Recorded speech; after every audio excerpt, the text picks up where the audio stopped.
안녕하세요. 오늘은 하든과 엠비드 이 두 명의 조합이 얼마나 잘 맞는가에 대해서 이야기를 해볼 텐데요. 제가 선수 분석할 때 가장 중요하게 생각하는 것들 중 하나인 골반을 위주로 한번 이야기를 풀어나가 보도록 하겠습니다. 우리가 슛터치, 코어 이 많은 것들을 이야기를 하는데 돌파, 마무리, 피벗 등 거의 모든 무브에서 제가 가장 중요하게 생각하는 거는 이 골반의 각도 그리고 회전 유연성이라고 볼 수 있을 것 같아요.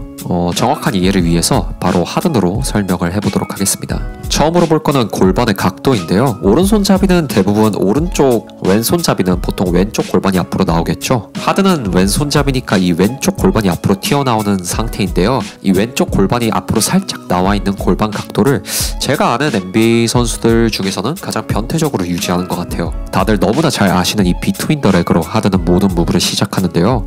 이때 골반 각도를 유지를 하면서 레그스루를 하면서 드리블 잽, 그리고 드리블 잽 이후에 스텝백, 이 두 가지가 가장 큰 시그니처 무브라고 할 수 있죠. 보통의 선수들은 오른쪽 그리고 왼쪽 이 두 가지의 이지선다에 슛이라는 선택지가 함께 빨려 들어간다면 하든은 왼쪽 돌파 혹은 스텝백 이 두 가지의 오른쪽 돌파가 섞여서 들어간다고 볼 수 있습니다. 여러 가지 이유가 있겠지만 왼쪽 돌파와 스텝백은 골반 각도를 틀지 않아도 되잖아요. 반면에 오른쪽 돌파는 골반을 틀어야 되기 때문에 하든은 다른 선수와는 조금 다른 삼지선다를 가지고 있다고 볼 수 있습니다. 보통 오른쪽으로 돌파를 하다가도 이렇게 각도를 억지로 틀면서 다시 왼쪽으로 들어가는 모습을 자주 볼 수가 있고, 마무리를 할 때도 골반 각도를 유지하는 경우가 많죠. 사이드 스텝, 유로 스텝, 스텝백, 플로터 등 이 모든 무브들에서 하든은 골반 각도를 유지하는 능력이 굉장히 뛰어납니다. 이를 가능하게 해주는 건 하든의 상체 힘인데요.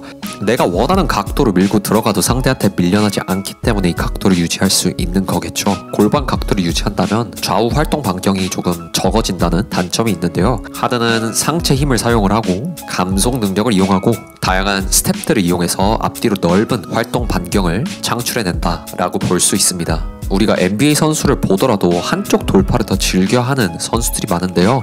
연습량이 굉장히 많은 이 NBA 선수들이 한쪽 드리블 능력 자체가 떨어져서 돌파를 못한다라고 생각을 하진 않아요. 이거는 아마추어도 마찬가지라고 생각을 하는데, 우리가 약한 손으로 돌파를 할 때 몸이 코너를 바라보면서 이렇게 사이드 스텝 식으로 돌파를 하는 경우가 많잖아요. NBA 선수들의 능력이 이렇게 극단적으로 떨어지지는 않겠지만 선호도 정도는 분명히 생길 수 있다 라고 생각을 합니다. 하든 같은 돌파형 선수한테는 골반의 각도가 굉장히 중요했다면 엠비드 같은 빅맨한테는 이 골반의 회전 능력이 굉장히 중요합니다. 일단 포스트업, 페이스업 상황에서도 피벗 플레이를 해야 되기 때문에 이 골반의 각도를 틀어주는 게 굉장히 중요하고, 또 요즘에는 빅맨들이 스크린 플레이를 많이 하잖아요. 스크린을 걸고 빠르게 골반을 돌려서 림으로 대시하는 능력이 중요합니다. 이것도 마찬가지로 양쪽을 다 잘 도는 완성형 선수가 있을 수도 있지만 한쪽만 선호하거나 그냥 둘 다 돌리는 속도가 안 좋은 빅맨들도 존재합니다. 대부분은 사이즈가 너무 크기 때문에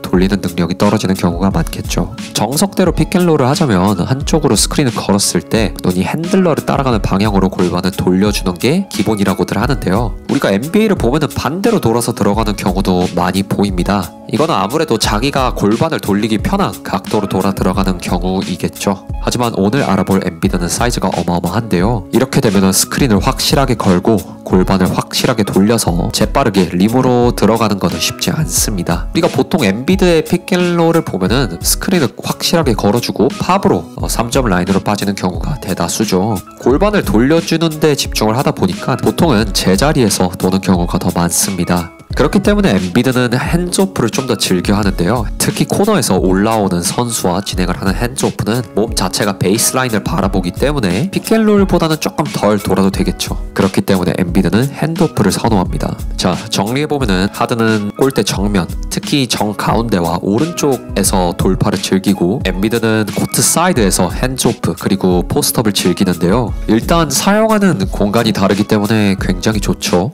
하지만 사용하는 공간이 다르기 때문에 이 두 공간을 연결해줄 선수가 있으면 굉장히 좋겠죠. 하나 예시를 들자면 코너에서 올라와서 엠비드와 핸즈오프를 한 후에 반대 사이드에 있는 하든한테 빼줘서 하든이 마무리를 할 수 있는 그런 그림이 가장 이상적이겠죠. 그리고 이 핸즈오프 파트너가 됨과 동시에 하든의 킥아웃을 받아먹을 수 있는 선수면 더더욱 좋겠죠. 그렇기 때문에 이 중심점 역할을 하던 커리가 트레이드가 된 거는 너무나 아쉬울 수밖에 없습니다. 그렇다면은 결국 엔비드가 정면으로 올라와서 하든과 픽앤롤을 하든 하든이 코너로 내려가서 엔비드와 핸즈오프를 하던 서로 양보를 해가면서 두 선수의 투맨 게임으로 경기를 풀어나가야 되겠죠. 하든과 엔비드의 핸즈오프를 먼저 보겠습니다. 롤인에서 들어가는 능력은 조금 부족하더라도 스크린을 확실하게 거는 능력 하나는 확실한 엔비드인데요.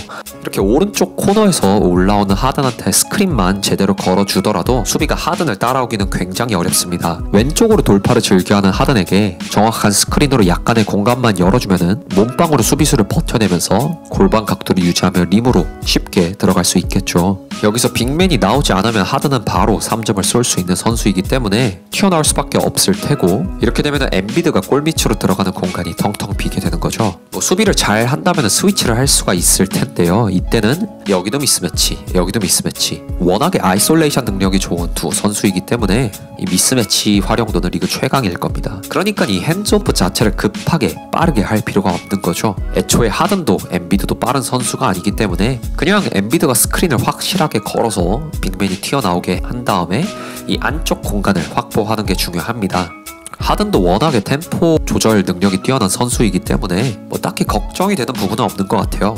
핸드오프 이후에 생기는 이 안쪽 공간을 하든이 돌파를 하던 엔비드가 천천히 뛰어들어가던 어떻게든 살리기에 너무나 좋겠죠. 자, 그러면 상대팀은 어떻게 할까요? 일단 이 핸즈오프 자체가 일어나지 않도록 탐락을 사용할 수도 있겠죠. 이 탐락의 가장 기본적인 대응 방법은 베이스라인 컷인인데요. 하든 자체가 컷인을 즐겨하는 선수는 아니기 때문에 이걸 기대하지는 않고, 제 생각에는 하든이 엔비드한테 그냥 스크린을 걸어주면은 엔비드의 돌파 레인이 아주 쉽게 나올 거라고 생각을 합니다. 수비수가 이렇게 앞쪽에 있기 때문에 뒷공간은 텅텅 빌 수밖에 없겠죠. 이 핸드오프는 하든이 아닌 다른 선수가 공을 끌고 오면 1번으로 해야 될 전술이라고 생각을 하는데요. 일단 공을 몰고 오지 않는 다른 점에서부터 하든이 체력을 많이 세이브를 할 수가 있겠죠. 하지만 가장 큰 장점은 그것도 아니고 하든한테 더블팀을 붙을 수가 없다라는 겁니다. 항상 하프라인부터 더블팀을 당해서 패스를 준 다음에 가만히 있는 모습이 많이 보였었는데요. 우리가 여태까지 알던 하든보다 조금 더 크리스 폴과 함께하던 휴스턴에서 보였던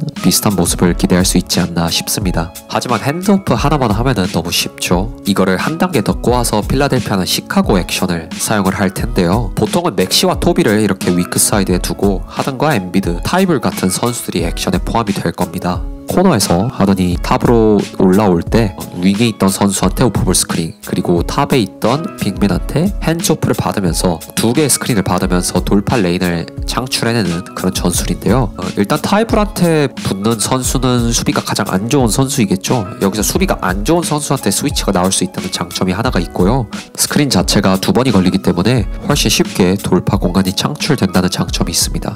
여기서 하든이 컬을 할 수도 있겠지만 이게 얼마나 나올지는 모르겠고, 타이블이 컷인을 하는 모습 혹은 핸즈오프와 마찬가지로 엔비드가 들어가는 모습은 자주 볼 수 있겠죠. 이거를 주구장창 할 때마다 오픈 찬스가 나올 거라는 기대를 하지는 않는데요. 그런 원포인트 액션이라기보다는 하든한테 왼쪽 돌파하는 공간을 열어주는 것만으로도 굉장히 큰 의미가 있는 전술이라고 생각을 합니다. 반대쪽에서는 맥시와 해리스가 또 2차 공격을 준비하고 있을 테고요.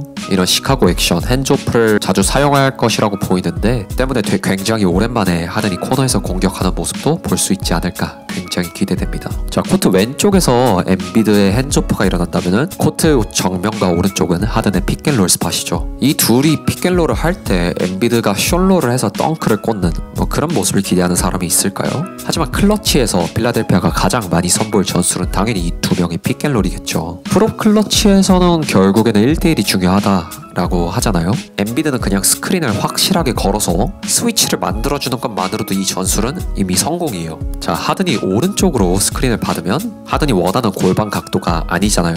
때문에 살짝 빠져서 스위치를 유도해내거나 혹은 로우 포스트나 미드레인지에 자리 잡은 엔비드한테 공을 넘겨주는 장면이 많이 나올 테고, 스크린이 왼쪽으로 걸렸을 때는 어떻게든 하든이 파고 들어가서 다른 선수들의 찬스를 만들어주는 모습이 자주 보일 거라고 생각을 합니다. 더블팀을 갈 수도 없고 빅맨은 앞으로 나올 수밖에 없는 상황인데 스위치가 된다면 하든의 스텝백을 자주 볼 테고, 하든한테 압박이 조금 더 나온다면 엔비드가 쉽게 미드레인지로 경기를 풀어나가겠죠. 아마 리그에서 가장 심플하면서도 강력한 그런 공격이 되지 않을까 기대하고 있습니다. 자, 필라델피아의 3옵션은 맥시와 해리스죠. 아까 말한 대로 이 두 선수의 연결고리 역할을 하지 못한다는 점은 굉장히 아쉽지만 뭐 둘 다 나름 보조 리딩 자체는 나쁘지 않고 이들한테 기대하는 역할은 따로 있죠. 1차적으로 이 둘한테 기대하는 건 하든과 엠비드의 투맨 게임 이후에 빠져나오는 공을 잘 처리해주는 겁니다. 뭐 단순한 받아먹기 3점을 이야기하는 게 아니라 상대 로테이션이 잘 된 상태에서 공이 빠져나왔을 때 이들의 개인 능력으로 공격을 이끌어 나가는 능력을 기대를 하는 건데요. 뭐 이런 쪽에 워낙 특화된 선수들이기 때문에 빅2와 상당히 좋은 합을 보여줄 거라고 기대하고 있습니다. 단순 받아먹기만을 기대하는 게 아니라 뭔가 창출을 해낼 수 있어야 되겠죠. 일단 맥시는 굉장히 빠르고 오른쪽 돌파를 극단적으로 선호한다라는 경향이 있죠. 때문에 하든과 엠비드가 왼쪽에서 투맨 게임을 진행을 한 이후 이쪽으로 그래비티가 쏠리면은 맥시가 오른쪽에서 캐치앤고로 림대시를 하는 모습을 자주 볼 수 있을 거라고 기대가 되네요. 그리고 하든이 핸즈오프를 하게 하려면은 맥시의 볼 컨트롤은 필수겠죠. 여태까지 보여준 모습으로는 부족하다라고 생각을 하는데 하든과 엠비드한테 강력한 수비수가 붙으면은 조금 더 부담이 줄지 않을까 생각을 합니다. 하든 자체가 힘이 굉장히 세기도 하지만 하든과 엠비드가 투맨 게임을 했을 때 스위치의 상황이 자주 나올 거기 때문에 하든한테 팀에서 힘이 제일 센 선수가 붙을 수밖에 없어요. 팀에서 세 번째로 센 수비수가 해리스한테 붙는다면은 뭐 분리볼로 해결해주는 능력이 빛을 발할 거라고 보고 우승을 하기 위해서 이거는 필수라고 생각을 합니다. 경기를 보고 나니 속공을 꼭 이야기를 해야 되겠더라고요. 뭐 맥시는 당연히 스프린트 능력이 출중하고 해리스도 속공 3점 능력이 굉장히 좋습니다. 그리고 수비를 봤을 때 하든과 엠비드는 주로 2선에서 골대를 지키는 역할을 하고 하든 타이블, 맥시가 1선에서 볼 핸들러를 막는 상황이 자주 연출이 되는데 때문에 하든과 엠비드가 리바운드를 하고 맥시와 해리스 그리고 타이블이 뛰어나가는 모습이 정규 시즌에는 자주 나올 가능성이 굉장히 높을 것 같아요. 수비가 워낙에 단단한 필라델피아이기 때문에 이렇게 속공으로 런 몇 번만 해주다가 하든이 3점 한번 꽂아주면은 경기가 터지는 경우도 자주 나오지 않을까 싶네요. 이번 트레이드로 필라델피아는 리그 최고의 빅2를 갖게 되었죠.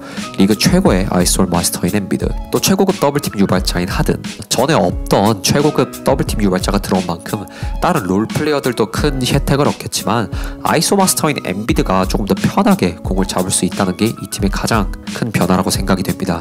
더 이상 드리블 치고 올라와서 3점부터 밀고 들어가는 엠비드는 보지 않아도 되겠네요. 슈팅가드와 빅맨이기 때문에 코비샷과 필연적으로 많이 비교가 될 수밖에 없겠죠. 한 가지 재밌는 건 2000년대 아이소 마스터는 슈팅가드인 코비, 더블팀 유발자는 센터인 샥이었다면 2020년대의 빅2는 아이소 마스터가 빅맨인 엠비드, 더블팀 유발자가 가드인 하든이라는 점이죠. 이렇게 에이스급 선수들의 롤 변화가 트렌드의 변화를 잘 보여준다라고 생각을 합니다. 아무래도 시즌 전이 아닌 시즌 중반에 트레이드가 일어났기 때문에 이 두 선수를 중심으로 완벽하게 팀을 짜주지 못했다는 것은 좀 아쉽네요. 그렇기 때문에 더더욱 이 팀은 맥시 그리고 해리스한테 달려있다라고 생각을 합니다. 워낙에 하든과 엠비드의 조합이 강력하기 때문에 맥시와 해리스가 다른 팀 3옵션한테만 밀리지 않아도 뭐 충분히 우승 가능성을 가지고 있지 않나 생각이 드네요.